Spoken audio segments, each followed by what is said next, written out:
जुमा की नमाज पढ़ने के बारे में बहुत सारे लोग कंफ्यूज होते हैं कि पहली रकत में हमने क्या क्या पढ़ना है इमाम के पीछे और क्या क्या हमने नहीं पढ़ना, और दूसरी रकत में क्या क्या पढ़ना है क्या क्या नहीं पढ़ना। बिल्कुल आसान अंदाज से इसका तरीका सुनने।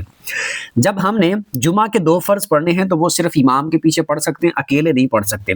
सबसे पहले नियत करेंगे 2 रकत फर्ज नमाज जुमा, अल्लाह की रजा के लिए पीछे इस इमाम के अल्लाह अकबर कह के नमाज शुरू कर लेनी है। यानी नियत हमने करनी है जुमा की भी और इमाम के पीछे पढ़ने की भी।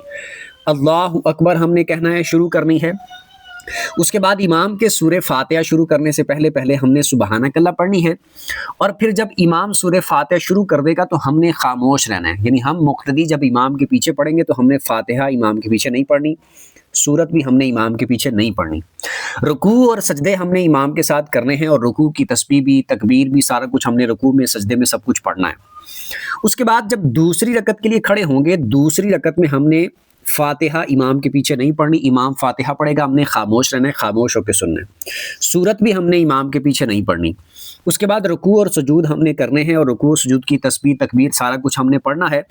फिर अत्तहियात पे जब बैठना है तो अत्तहियात हमने पढ़नी है, दुरूद भी हमने पढ़ना है, दुआ भी हमने पढ़नी है, और फिर इमाम के साथ सलाम वाले कलिमात भी बोलने हैं, और सलाम हमने फेर के अपनी नमाज को कंप्लीट कर लेना है।